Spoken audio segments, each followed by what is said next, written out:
How's it going, everyone? Welcome back to the old school Q&A summary. Now, as you might have guessed, Jagex's first order of business on this week's Q&A was to address the RuneLite and third-party client situation. Just to bring you guys up to speed, and also, to earn your like on this video, I'm going to be going the extra mile today, and I'm going to give you a brief rundown of the situation. RuneLite is a free and open source client for old school RuneScape, and a couple of days ago, Adam, one of the main creators of RuneLite, had a discussion with Jagex in which he was told he needs to pull the client down or he may face legal action.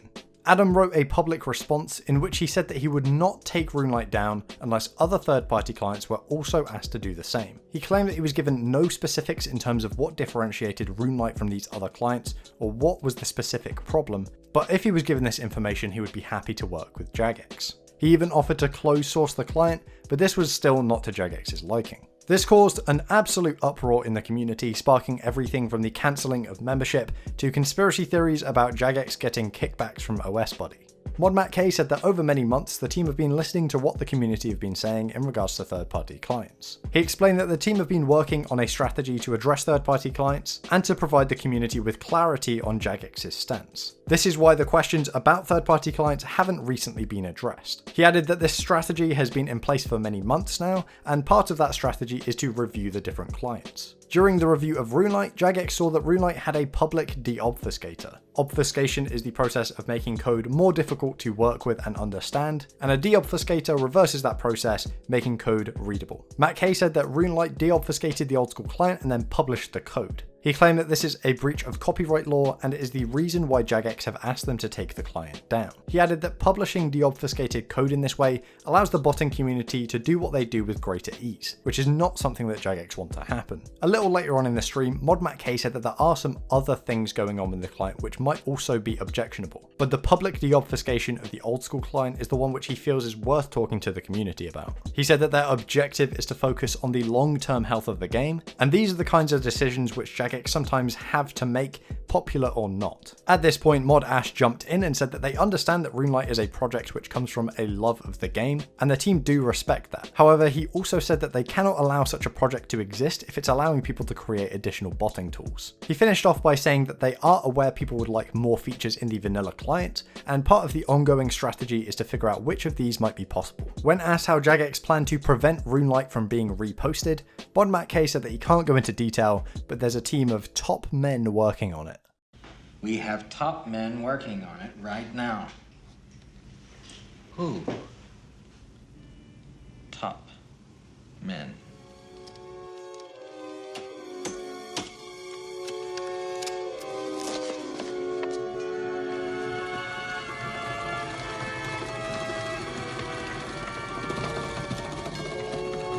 Matt went on to say that the reason they didn't talk to the community first is that they wanted to talk to the creator of RuneLite and have a proper conversation with him. He wanted to express that Jagex know there was no negative intent and to see if the situation could be resolved amicably. He went on to talk about other clients but said he couldn't go into more detail than stating there are conversations happening. He wants to get to a point where it is clearly understood by the players exactly where Jagex stands in terms of third-party clients to alleviate any uncertainty. And the final question asked to MattK on this subject was, why can't RuneLite be converted to a closed source project? He replied by saying in order to effectively deal with RuneLite, the client must be removed as a whole due to the potential for botting. He pointed out that there are over 500 forks and reiterated that it cannot be allowed to continue running. It doesn't line up with Jagex's strategy and it is not something that Jagex can viably do. Now this is all that was said during the Q&A, but we do have an update from ModMattK from Reddit. He made a post several hours after the Q&A in which he said that as Jagex continues their investigations, they're going to be temporarily holding off legal action. Adam, one of the creators of RuneLite, has agreed to make the deobfuscator and RuneScape client code closed source, and also agreed to pause development for the time being. In a post on the RuneLite website, Adam expanded on this, specifying that the pause in development will likely be 1 to 2 days. Jagex added that they will continue to review their approach to third-party clients, taking on board community feedback. For now, the official Jagex stance on the safety of third-party clients remains the same. The only client that they can guarantee the safety of is the official client. With that said, in their initial post regarding third-party clients, they did say that using clients like OSBuddy, RuneLite, or Conduit is not going to get you banned, although they did not specifically name the clients. And that sums up the the RuneLite section of the video. All that, and we still have 58 minutes of the Q&A to get through, so let's jump right into more of the general questions. Dorian asked if the team could do a skilling game mode where most of the resources are removed from the PVM drop tables. The team struggled to interpret exactly how this would work and landed on it being similar to Iron Man mode. They called it hard mode and said it would be possible for a hard mode account to receive alternative drops to standard accounts. Dragon King asked if hands could get a separate tracker for time played on mobile. Mod Ash said that this is not currently being tracked in a way which allows it to be displayed in game, but agreed that it would be a nice thing to have. Bam asked for the team's thoughts on giving low-level slayers one free skip a day to deal with the rubbish tasks that they're often given. Mod Aiza said no, pointing out that low-level slayer tasks are very short, so even if you get a bad one, it's not going to last too long. Mod Ash added that he doesn't have an issue with the skill getting more pleasant to train the higher you train it. Amanda asked for the team's thoughts on adding distractions and diversions, small activities which randomly pop up throughout the world. Mod Kieran said that his issue with the concept of distractions and diversions is that, at least in their RuneScape 3 form, they replace other skilling options. Why train X skill when you can just wait for a distraction or a diversion and get better experience? His solution to this is to require players to actually train the skill in the conventional method in order to have a chance of getting a distraction or a diversion. Based God asked if we are likely to see a requirement on Lizardman Shamans to counter the low-level gold farmers and the overcrowding that they cause. Ash said that he would really like to have a single-way combat area which is task only. He also floated the idea of preventing cannons from being used or making the existing area single-way combat, but he is aware that that would be a bit of a nerf. Robin asked the team to talk about their most stupid mistakes they've made in old school. Mod Archie said that he once accidentally auked a Guthan's war spear. Mod Aiza said it's not old school, but back in the day, he tried to anti-lure someone but forgot to take teleport runes. In the end, he lost an Arim's robe skirt. Good work, mate. Mod Kieran said that he recently teleported out from Grador using the altar when he meant to recharge his prayer. Blue asked if the bone crossbow could be allowed to use enchanted bolt tips. Mod Matt K said sure, why not. Percy asked if there are any plans for an ice giant or fire giant boss. Mod Ash said that he's optimistic Mod Kira, the creator of the moss giant boss, will be able to create more of these bosses in the future. Twist asked if usernames could auto expire after a year of inactivity. Mod Matt K responded by saying that this is something Jagex have looked into, a way to consistently release names rather than doing them in big batches every few years. However, it would require an entirely new system for changing names and probably isn't going to happen anytime soon. A chat pleb asked if another cactus patch could be added to old school RuneScape.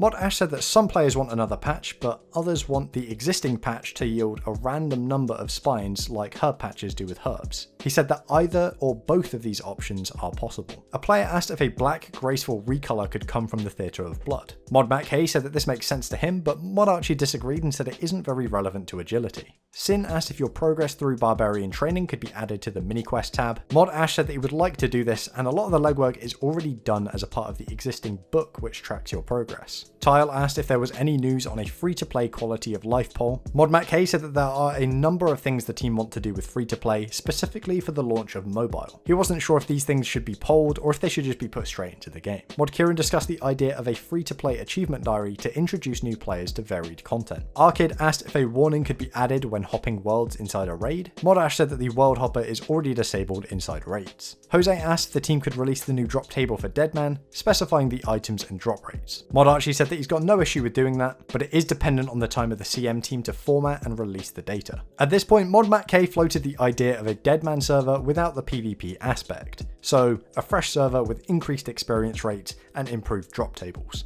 The chat was not very into the idea. Joe asked if players could have the option to turn off the Fremenic reward which prevents you from getting kicked off the Lunar Isle. This would allow for faster banking when killing Vorkath. Mod Kieran agreed that players should not be punished for completing content. They discussed adding some kind of way to teleport off the island after you've completed the diary. A player asked which NPC in OSRS the team think is the best looking. Mod Matt Banter said Emily from the pub in Valador, the absolute madman. Mod Kieran said the Black Knight Titan. Mod Archie said Krill. And finally, Mod Aiza said Vorkath. A chat pleb asked if monster heads could be traded in for a small amount of Slayer experience. The team didn't seem to object to the idea and liked that they would have some kind of use. A player asked if the imbalance between PVM and skilling will ever be addressed. Mod Matt K said that there is a customer satisfaction survey that goes out every quarter. He would like to include a question to see how satisfied players are in regards to the imbalance between PVM and skilling in terms of generating resources. Matt K mentioned that Mod Lottie is currently working on a way to track the overall health of the game economy, and this will help them address this issue in the future. No asked the team to fix the bug where right-click options can disappear unexpectedly and cause misclicks. Mod Ash said that this is an issue which has existed for quite some time now, and it would require engine work to fix. He added that the engine team said that they would like to get this change in with the release of mobile, but also mentioned that this particular request is not usually near the top of the engine team priority list, so it might not happen. And the final question of the video, Look asked if a mythical max cape variant could be added to OSRS. Mod Matt K said sure, why not? However, there was a little less certainty among the other mods. And that is all for today's video, guys. Sorry for the long one. The RuneLite discussion was very dense and I didn't really want to skim on any of the details. So thank you for watching and I will catch you in the next video.